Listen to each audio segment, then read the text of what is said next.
I shouldn't be telling you this. Honestly, I've been going back and forth for weeks, asking myself if sharing this story is worth the risk. Part of me hopes that by speaking it out loud, it'll lose its grip on me. But the other part, the part that hasn't slept right since that night, knows I'm only making myself a bigger target. And no, before you roll your eyes, this isn't some Reddit hoax or another creepypasta trying to cash in on nostalgia. This happened to me. I lived it. I wish to God I hadn't. You might think I'm exaggerating, or worse, lying for attention. That's fine. I thought the same about stories like this once. But you'll see. You'll see why even now, typing these words, I keep glancing at the corners of my screen like something's about to crawl through.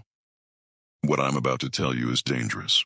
Not just for me, but maybe for you too. If this video, or whatever it was, really is what I think it is, then Nickelodeon has gone to terrifying lengths to keep it buried. And if they find out I've dragged it back into the light, I doubt they'll just send me a cease and desist. Still, silence is worse. Silence means I'm the only one carrying this. Silence means I face the shadows alone. So here I am, confessing to strangers on the internet, praying someone out there understands. You know SpongeBob SquarePants, right? Of course you do. For a lot of us, it was the backdrop of childhood. Those bright colors, goofy voices, endless laughs, innocent, harmless, comforting. That's what I thought too. SpongeBob was my safety blanket, my reminder of when life was simpler. But what I stumbled across wasn't harmless. It wasn't even close to innocent. It was like staring into the rotting, blackened skeleton of something I'd always thought was pure. And here's the worst part. Once you've seen behind the mask, you can't go back. You can't unsee it. You can't forget. I shouldn't reveal this, but I have to, because if I keep it to myself, it'll eat me alive. It started like any other night of mindless nostalgia binging. But once you see what I saw, you'll understand why I can't sleep anymore. When I think back to my childhood, SpongeBob was always there. Saturday mornings, sticky cereal bowls on the coffee table, me laughing so hard I almost choked as SpongeBob and Patrick went jellyfishing or tried to drive a boat. My parents never understood it. That yellow sponge is annoying. My dad used to grumble, but for me, it was pure joy. There was something so comforting about that world, like no matter what else was happening. Bikini Bottom would always be bubbling away, bright and absurd, safe from anything real. That's why, even as an adult, I still went back to it. Whenever life felt heavy, SpongeBob was my escape hatch. Call it pathetic, call it nostalgia, hell, call it regression if you want. But when you're lying awake at 2 a.m. with anxiety chewing holes in your brain, hearing that goofy laugh can feel like medicine. And that's exactly what I was doing that night. Another sleepless evening, scrolling aimlessly through YouTube, falling down rabbit holes of old cartoons. Most of it was harmless fan compilations, clips ripped from DVDs, someone ranking the best SpongeBob songs. I was drifting, half distracted, letting the algorithm feed me its crumbs of childhood. Then I saw it. The thumbnail was strange, blurry, almost unfinished. Just a still of SpongeBob's pineapple house, but darker, the colors dulled, like it had been photocopied one too many times. The title read, SpongeBob Test Animation Deleted. Now, I've been around the internet long enough to know these things are usually clickbait. Fake lost episodes, creepy fan edits, people chasing views with spooky titles.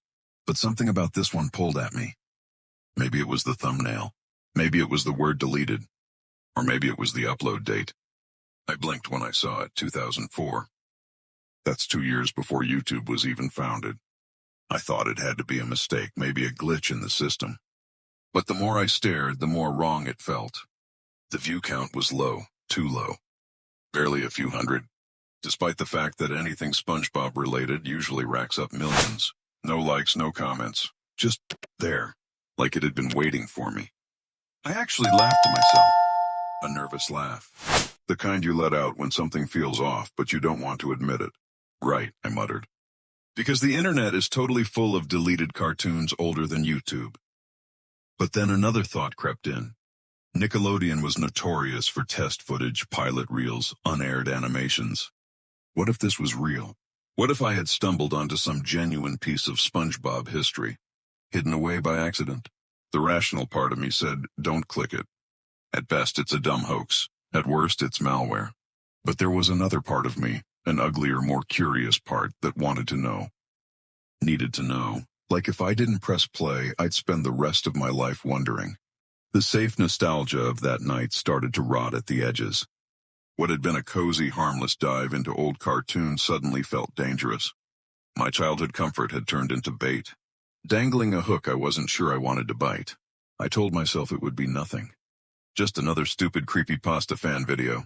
I even thought about how funny it would be to message my friends about it the next day, mocking the bad editing, rolling my eyes at the attempt to be scary.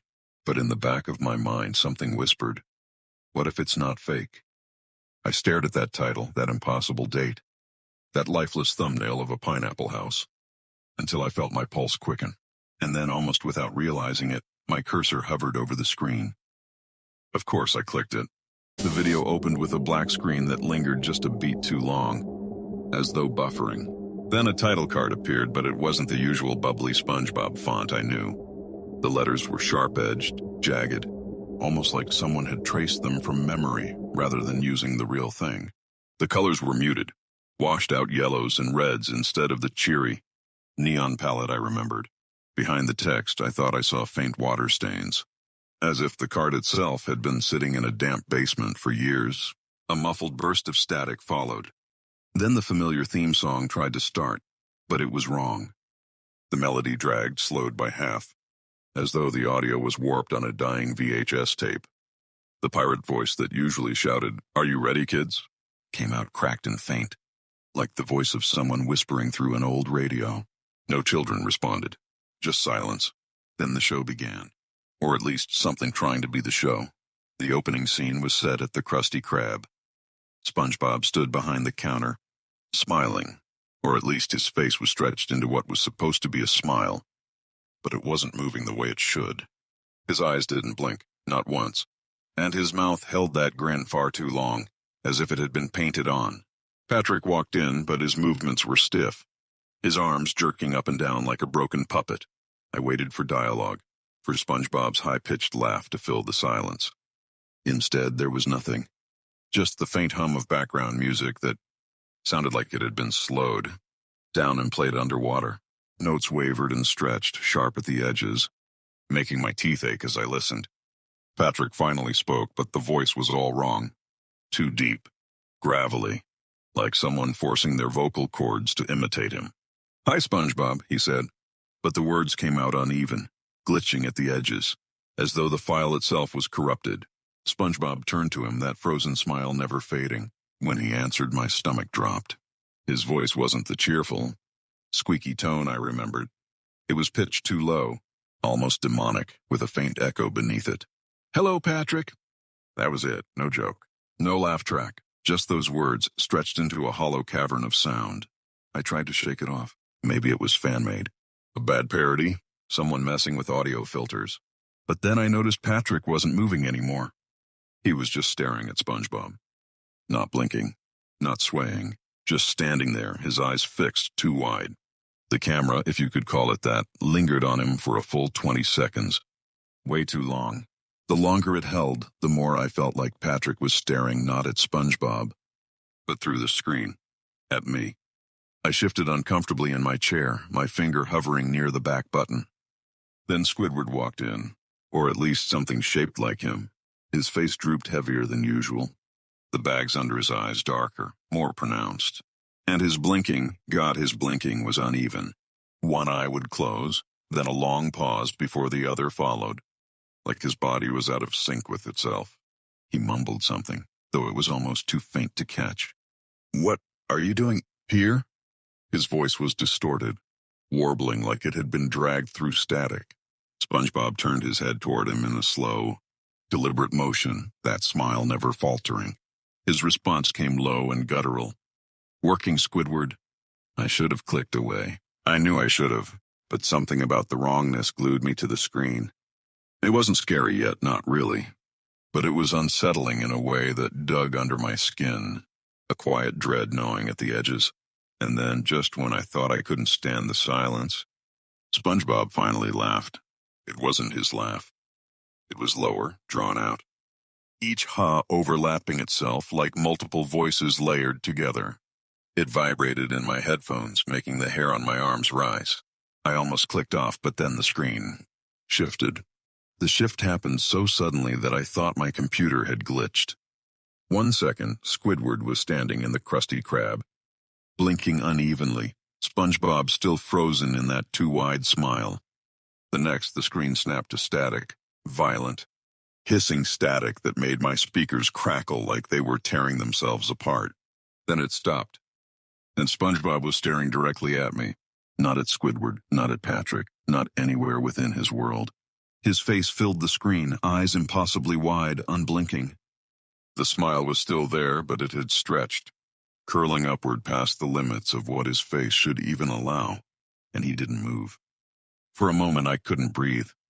My stomach turned, and a wave of cold washed over me, prickling every inch of my skin. I felt nauseous, lightheaded, like the air in my room had thickened. It wasn't just like I was watching the video anymore. It was like the video was watching me. The background music had stopped completely, replaced by something worse. At first I thought it was silence, but then I realized it wasn't. It was breathing. Slow, heavy, distorted, as though someone was pressing a microphone against their chest. SpongeBob didn't blink.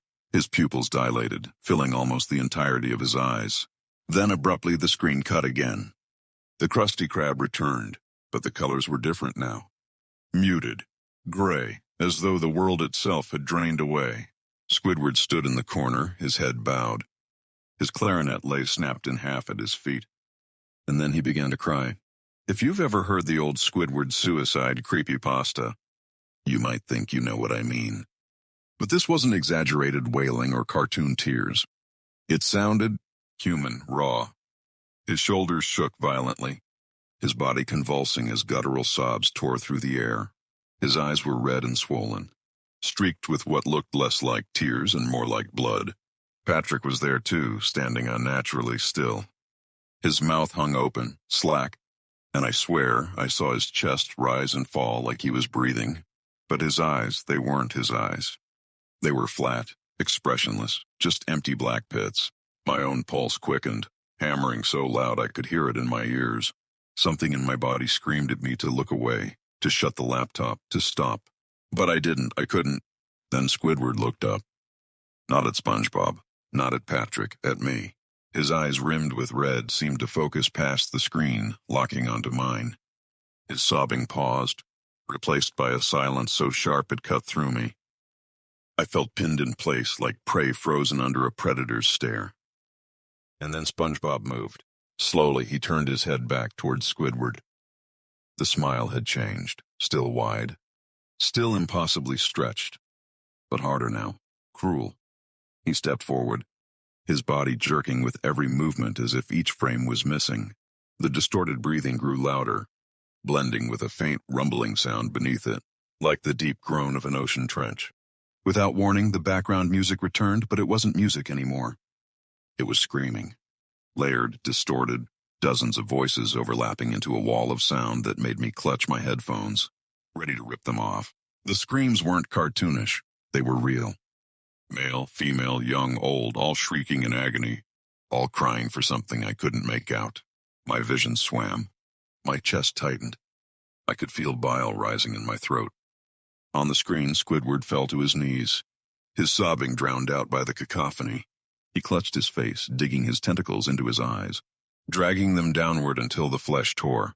He screamed, not a cartoon scream, not an over-the-top gag, but the scream of something alive being ripped apart. Patrick just watched. I slapped my laptop, trying to pause the video, but the keys didn't respond. The mouse froze on the screen, useless. And still SpongeBob inched forward, frame by broken frame, his face never changing. I couldn't shake the feeling that they knew I was there. That this wasn't just some corrupted animation, it was a performance, directed at me. My rational brain tried to explain it. A hacked file, a creepypasta fan edit, maybe even a virus designed to scare people. But deep down, I didn't believe it. Not when SpongeBob stopped moving and tilted his head slightly as though listening. The screaming in the background grew louder, sharper, until it pierced through my skull. I pressed my palms against my ears, but it didn't matter. It was inside my head. And then, just as suddenly as it began, it all stopped. Silence. SpongeBob's face filled the screen again. Closer than before, his eyes swallowing everything. His mouth opened slowly, revealing rows of teeth far too sharp, far too human. And that's when SpongeBob spoke my name. It didn't just stay in the realm of twisted animation anymore. Suddenly, the screen began to stutter. And between the choppy frames of SpongeBob's unsettling grin, there were flashes. Quick, jagged bursts of something else.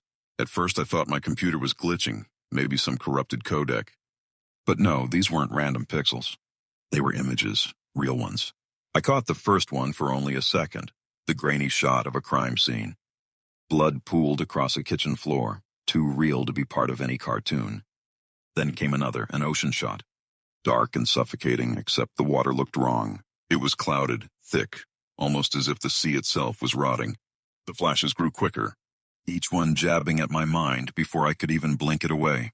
My chest tightened as I realized this wasn't some fan edit.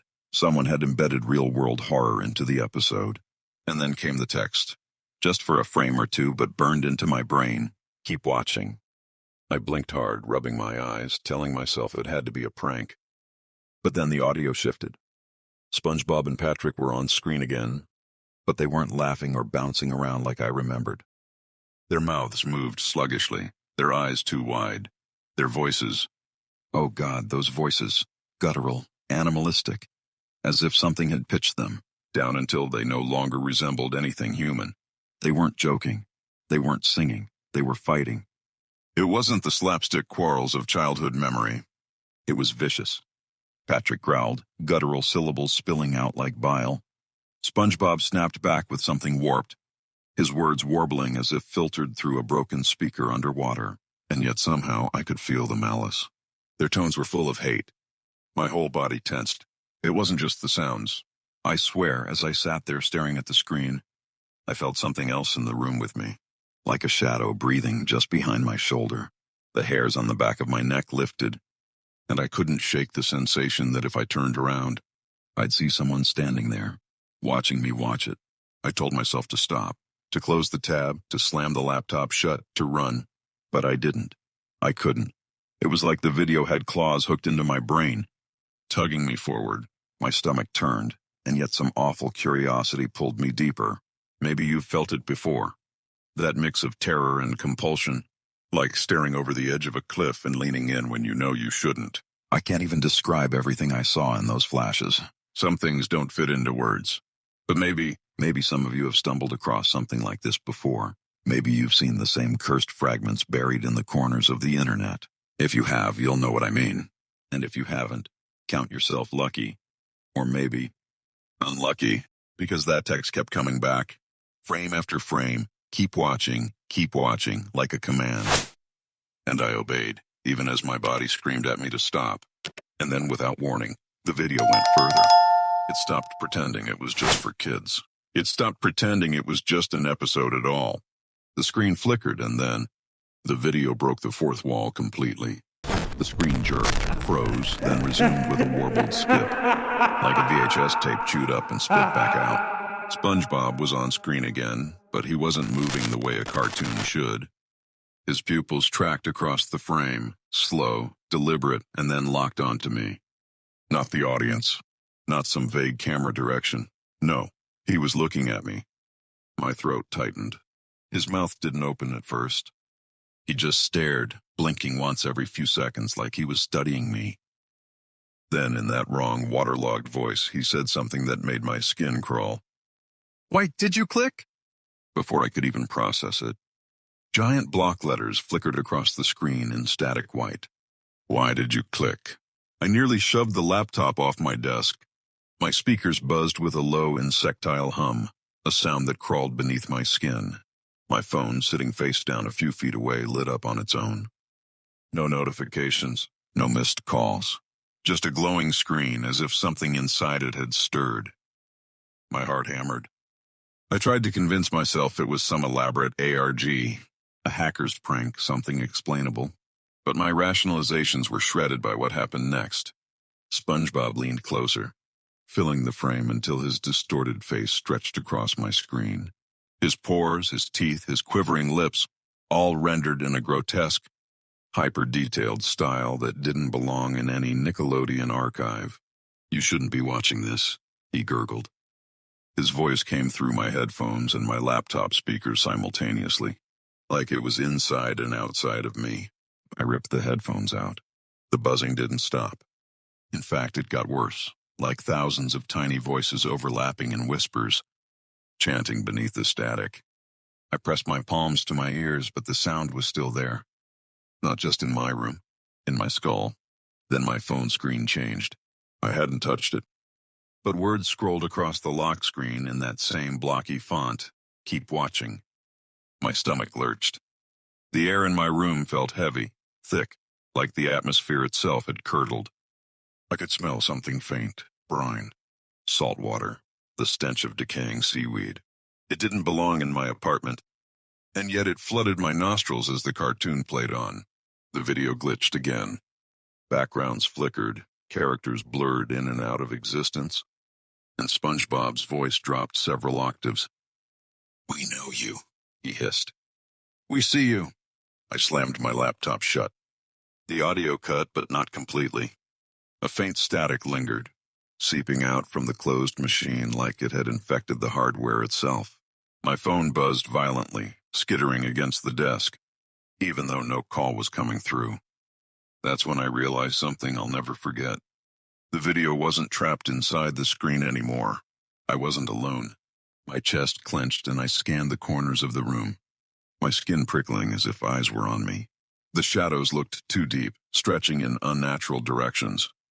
My monitor blinked awake on its own, glowing faintly with that frozen frame of SpongeBob's grin. I tried to steady my breathing, telling myself I was imagining it, that sleep deprivation was playing tricks on me. But then I heard it. At first faint, a bubbling giggle, muffled, like it was underwater. Then clearer, higher, familiar. SpongeBob's laugh. Not from my laptop, not from my speakers, from inside my room. I finally slammed the laptop shut, hard enough that the sound echoed through my apartment. For a second, I felt relief, like I'd severed whatever connection had been tightening around me. But the relief lasted, only as long as it took for the glow to seep through the edges of the closed screen. The laptop was still on. I sat frozen, pulse hammering, watching the faint flicker of light spill across my desk. When I cracked the lid open, the video had ended. Black screen, silent except for one detail. A new file sat on my desktop. It was named after me. My full name. I didn't open it. I couldn't. Just the sight of those letters, typed out in neat white text, made my stomach twist. I wanted to delete it, but something in me whispered not to. Like the act of touching it, even to drag it into the trash, would invite something back in. That night I tried to sleep, but every shadow in my room seemed thicker, darker, and underneath the hum of the city outside, I swore I could hear it, a low bubbling sound, like ocean water rising just beneath my floorboards. I buried my head under my pillow, desperate to shut it out, but the sound followed me into dreams, curling around me like a tide I couldn't escape. I even caught myself trying to joke about it the next morning. That's how I cope when things get too heavy, dark humor. I muttered to myself, well, at least Nickelodeon never made that into merchandise. But the joke felt hollow, bouncing around my empty apartment with no one to laugh at it. Because the truth is, I wasn't laughing. I was exhausted. Every glance at my laptop filled me with dread. Every flicker in my peripheral vision sent my heart racing. And worst of all, I couldn't shake the guilt. I'd clicked. I'd kept watching. I'd opened something that never should have been opened. And that's not even the worst part. I know how this all sounds. You're probably sitting there thinking it's just another creepypasta, another urban legend floating around the internet. But I swear to you, this isn't some Reddit hoax. This happened to me, and now, if you've made it this far, maybe it's happening to you too. I've tried everything, deleting the file, wiping my hard drive, even smashing the laptop once in pure desperation. None of it matters. Every night, no matter what I do, the video comes back. The file appears. The episode plays. like it's alive, like it's waiting. That's why I'm telling you this. Not for sympathy, not for clicks. Consider this a warning. If you've stumbled across this upload, if you've seen anything like it, I need you to comment below, share it. Maybe together we can piece this thing apart before it spreads further, because I don't think I can stop it alone. And here's the part that keeps me up. The part I wish I could scrub out of my brain. Every time the episode replays, it's a little different. The voices are clearer, the faces sharper, and each time, SpongeBob looks less like he's staring at me, and more like he's staring through me. Tonight it'll play again. I can feel it. And this time, I don't think it's just waiting for me. I think it's waiting for you too.